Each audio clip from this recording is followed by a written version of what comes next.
तो सर ये बताइए कि अभी आपने कहा जो कि हमारे एनडीए के स्टार प्रचारक राहुल जी हैं, तो ये कैसे मायने हुआ कि वो आप स्टार प्रचारक हैं? स्वाभाविक है भाई, किसी भी मंच पे आप देखिए कि अगर 1 मिनट का भाषण राहुल गांधी जी का है तो 1 मिनट में 60 बार तो कम से कम नाम ले ही रहे हैं नरेंद्र मोदी जी का। तो एनडीए के सबसे बड़े अगर स्टार प्रचारक अगर कोई है, एनडीए की सरकार 2014 में बनी, 2019 में बनी, 2022 में बनी, 2017 में बनी और 2024 में फिर 400 पार बन रही है, तो उसके प्रमुख जिम्मेदार और प्रमुख स्टार प्रचारक के रूप में अगर किसी को कहा जाए तो राहुल गांधी जी। टीएमसी यहाँ भदोही जिले में इस बार टीएमसी ने अपना कदम रखा है और उनके प्रचारकों का कहना है कि हमारी सरकार एक पूर्ण बहुमत से बन रही है। बीबीसी ने भी घोषणा की है। ये बात कहाँ तक सही है, क्या कहना? देखिए, टीएमसी का अगर फुल फॉर्म देखा जाए तो तोड़ मरोड़ कमेटी, तोड़ने मरोड़ने वाली यह कमेटी है जो तोड़ फोड़ करके आपसी विवाद और आपसी भाईचारा को समाप्त करके देश में दंगा फैलाने वाली पार्टी है। तो इनका तो कोई प्रभाव नहीं है। भारतीय जनता पार्टी के गठबंधन, एनडीए गठबंधन दल का प्रत्याशी यहाँ पूर्ण बहुमत से चुनाव जीत रहा है। यहाँ ही नहीं, उत्तर प्रदेश के 80 में से 75 सीट से अधिक भी भारतीय जनता पार्टी के नेतृत्व में यहाँ सीट जीत करके और देश में 400 पार से अधिक सीट जीत करके देश में सरकार बन रही है नरेंद्र मोदी जी के नेतृत्व में।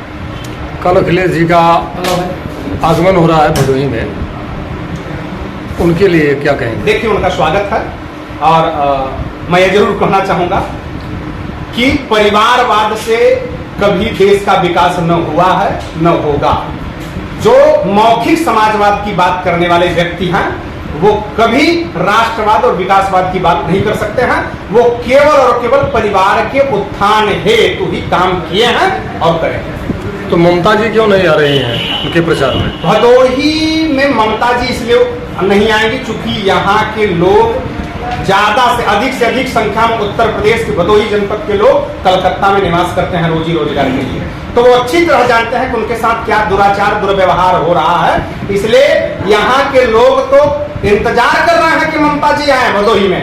यहाँ लोग खड़े हैं काला झंडा लेकर के, यहाँ विरोध करने के लिए खड़े हैं। अगर हिम्मत हो तो प्रवेश करके भदोही में दिखाएं, तो फिर उनको उनकी औकात भी मालूम पड़ेगी कि यह पश्चिम बंगाल नहीं है, ये बाबा के नेतृत्व में चलने वाली उत्तर प्रदेश की भारतीय जनता पार्टी की सरकार में चलने वाली यह भदोही जनपद है, जहां तोड़ मरोड़ कमेटी के लोग उपस्थित नहीं हो पाएंगे। क्या चर्चा चल रही कि ब्राह्मण टीएमसी की तरफ झुक रहे हैं, ऐसा क्या, इस पर भी क्या कहेंगे? देखिए, ये अफवाह है, किसी भी प्रकार का इसमें कोई सच्चाई नहीं है। ब्राह्मण पूर्ण रूप से भारतीय जनता पार्टी के साथ हैं, क्योंकि ब्राह्मण सबसे बौद्धिक परिजन माने जाते हैं, सबसे बौद्धिक जातियों में एक हैं। तो अच्छी तरह जानते हैं कि पूर्ववर्ती सरकारों में 60 सालों में जो नहीं हुआ वो मात्र 10 साल की सरकार आदरणीय नरेंद्र मोदी जी के नेतृत्व में हुआ। आपके घर में सिलेंडर भी गया, राशन भी गया और आपके चिकित्सकीय व्यवस्था के लिए 5 लाख का आयुष्मान स्वास्थ्य बीमा योजना भी आपको मिला है।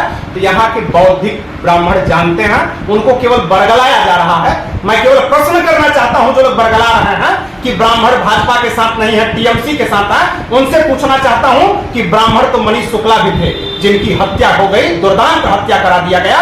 उनको श्रद्धांजलि देने के लिए समाजवादी पार्टी और टीएमसी के लोग उनके परिवार में क्यों नहीं गए?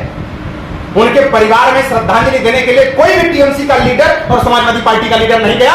श्रद्धांजलि व्यक्त करने के लिए दुर्दांत माफिया मुख्तार अंसारी के यहाँ लोग गए, दुर्दांत माफिया अतीक अहमद के यहाँ गए। और ये लोग माफिया पोषित पार्टी के लोग हैं। ये कभी आपको आपके विकास की बात नहीं करेंगे, ये दंगा की बात करेंगे, ये धर्म की बात करेंगे, ये जाति की बात करेंगे और परिवार के विकास की बात करेंगे।